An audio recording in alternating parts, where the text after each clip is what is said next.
আজকে কিন্তু জামাত খোলাখুলিভাবে বলে ফেলেছে যে তাদের নির্বাচনী প্রস্তুতি শেষ। তার মানে যতই আন্দোলন হোক না কেন আন্দোলন করবে দাবি আদায়ের জন্য, হইলে ভালো, না হইলে যে নির্বাচনে যাব না এইটা কিন্তু জামাত করবে না। জামাত এর থেকেও কঠিন পরিস্থিতির মধ্যে নির্বাচনে গেছে। মনে আছে সেই এরশাদ বিরোধী আন্দোলনের সময় যখন বিএনপি নির্বাচনটা বর্জন করলো, তখন কিন্তু আওয়ামী লীগের সঙ্গে আরেকটা দল নির্বাচনে গেল। কোনটা? জামাত ইসলাম। তো জামাত সেই 86-এ সম্ভবত, হ্যাঁ 86-এ নির্বাচনে গিয়েছিল আওয়ামী লীগকে সাথে করে। তখনও কিন্তু তারা বলতে পারতো যে না, বিএনপি যেহেতু যায়নি আমরাও যাব না, না তারা গেছে। জামাত অলওয়েজ নির্বাচনমুখী দল। এইটা একটা ভালো জিনিস যে জামাতকে মানে যেহেতু ইসলামী নামটা আছে গায়ে, মনে হইতে পারে এরা কি ইসলামী শাসনতন্ত্র চালু করবে, শরিয়া আইন চালু করবে, এরকম কিন্তু কথাবার্তা হয়। কিন্তু জামাত কিন্তু অলওয়েজ চেষ্টা করে গণতান্ত্রিক প্রক্রিয়ার মধ্য দিয়ে অংশ নিতে এবং চলতে। তাদের একটা সবচেয়ে দুর্ভাগ্য হচ্ছে 71-এর মুক্তিযুদ্ধের সময় তারা সঠিক সিদ্ধান্ত নেয়নি। এইটা যদি তাদের এখনো সংশোধনের সময় আছে, এটা যদি তারা কারেকশন করে আর যদি গণতান্ত্রিক প্রক্রিয়ার মধ্য দিয়ে তারা রাজনীতিটা, তাদের যেই যাত্রাটা সেটা যদি অব্যাহত রাখে সেটা ভালো হবে। যাক, আমি অন্য একটা বিষয় আলোচনা করি যে দেখেন, আমি বারবার বলি জামাত কিন্তু অত্যন্ত সংগঠিত দল। জামাত একটা আদর্শ ভিত্তিক দল, এটা বাস্তবতা, এটা স্বীকার করতেই হবে। জামাতকে কেউ বলতে পারবে না জামাত দুর্নীতিবাজ, জামাত অন্যায় কে প্রশ্রয় দেয়, সেটা কিন্তু বলা যাবে না। মোটা দাগে বিচ্ছিন্নভাবে কিছু হচ্ছে, এটা সত্য। এবং জামাত বিএনপি জোট সরকারের সময় কিন্তু ভালো, তাদের যে দুইজন আলী হাসান মুজাহিদ এবং মতিউর রহমান হিজাবি যে দুটি মিনিস্ট্রি চালিয়েছে, সেই দুটি মিনিস্ট্রির মধ্যে কিন্তু দুর্নীতির কোনো আলামত পাওয়া যায়নি।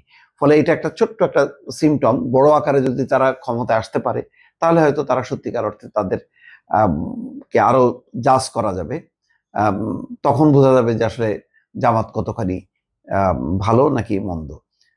এখন রীতিমতো তারা একটা ইমেজ তৈরি করেছে বিএনপির প্রচলিত ধারার যে রাজনীতি, সেই রাজনীতির বিপরীতে তারা খুব কৌশলের সাথে এগুচ্ছে। এটা অনেকেই মনে করে যে না, জামাতকে ভরসা করা যায়, যেহেতু একটা শূন্যতা আছে, আওয়ামী লীগ নাই, জাতীয় পার্টিও কোণঠাসা, সব মিলে এখন খুব দ্রুত তারা সেকেন্ড পজিশনে চলে আসছে। আগে তাদেরকে 3 নম্বরে বা 4 নম্বরে অবস্থান করতে হতো, এখন কিন্তু সেই পজিশনটা নেই। যাই হোক, যে কথাটা মিয়া গোলাম পরওয়ার আজকে আনুষ্ঠানিকভাবে বলেছেন, সেটা আগামী জাতীয় সংসদ নির্বাচনে জামাত 300 আসনেই প্রার্থী দেওয়ার মাধ্যমে পূর্ণ প্রস্তুতি সম্পন্ন করেছে। এতদিন তারা বলেছেন যে তারা 200 আসনে প্রার্থী ঠিক করে আছে, 100 আসনে করেনি।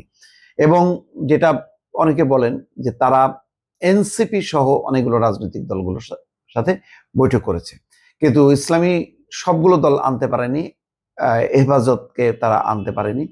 হেফাজত সম্ভবত বিচ্ছিন্ন থাকবে অথবা বিএনপির সঙ্গে জোট করতে পারে বা সমঝোতা করতে পারে, কিন্তু তারা জোটের মানে তাদের সাথে যারা নির্বাচন করবে তাদেরকে অনেক বড় অফার দিয়ে রেখেছে। জামাতের সেদিন বাংলা ট্রিবিউনে যে রিপোর্টটা প্রকাশ হয়েছে যে তারা 43টা আসনে ভালো প্রতিদ্বন্দ্বিতা গড়ে তুলতে পারে আগের নির্বাচনে। কিন্তু গত 15 বছরের মধ্যে ভোটারদের মনন পরিবর্তন হয়েছে, তাদের সিদ্ধান্ত পরিবর্তন হয়েছে। সেই পরিবর্তনটা কি একেবারে যদি মানে দুই গুণ বা 3 গুণ মাত্রায় যদি হয়, তাহলে 43কে যদি 3 গুণ করা হয় তাহলে তো মানে প্রায় ক্ষমতার কাছাকাছি। সেই পর্যায়ে যেতে পারবে কিনা সেই বিষয়গুলো কিন্তু এখনো ধোঁয়াশার মধ্যে আছে। কিন্তু সেইটা মাথায় রেখে কিন্তু জামাত গত 3-4 মাস আগের থেকেই কিন্তু তারা নির্বাচনের প্রস্তুতি নিচ্ছে এবং তাদের কোনো আপত্তি নেই। জুনে হলেও আপত্তি নেই, ফেব্রুয়ারিতে হলেও আপত্তি নেই। কিন্তু জামাত যতই আন্দোলনের কথা বলুক, পিআরের কথা বলুক না কেন, বাস্তবে তারা জানে যে যেহেতু প্রধান একটি দল বিএনপি রাজি না, সুতরাং পিআর এটা ইন্ট্রোডিউস করতে পারবে না। সুতরাং ওই দাবিটা থাকবে। জামাত নিজেরা যদি ক্ষমতায়ও আসে তারপরেও তারা ইন্ট্রোডিউস করবে কিনা আমার সন্দেহ আছে। তখন হয়তো অন্য রাজনৈতিক যুক্তি সামনে এসে দাঁড়াবে। কিন্তু আপাতত তারা পিআর টিআর ওইগুলি মাথায় রাখেনি। তারা প্রচলিত পদ্ধতিতে নির্বাচনের জন্য পূর্ণ প্রস্তুতি নিয়ে অন্তত 200 আসনে তারা প্রার্থী কিন্তু ঘোষণা করেছে। ভাবা হচ্ছিল যে ওই 100 আসনটা বোধহয় শরিকদের জন্য রাখা হচ্ছে। এখন আজকে যে তথ্যটা যে 300 আসনেই প্রার্থী দেওয়ার মাধ্যমে পূর্ণ প্রস্তুতি সম্পন্ন করেছে।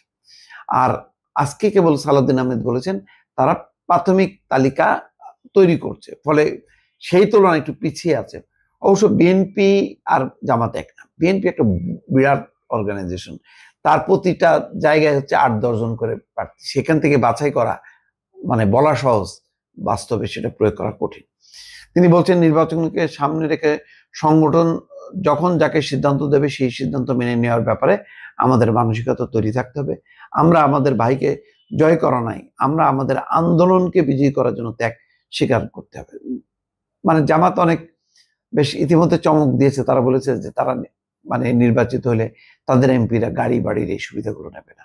এগুলি ভালো, মানুষ এই সমস্ত আত্মত্যাগ বা উদারতা বা নিঃস্বার্থ অবস্থানটাকে সমর্থন করে, এটা একটা ভালো কৌশল। এই কৌশলের বিপরীতে দেখতে হবে যে বিএনপি কোন কৌশল নিয়ে এগোয়। দর্শক ভালো থাকবেন, আল্লাহ হাফেজ।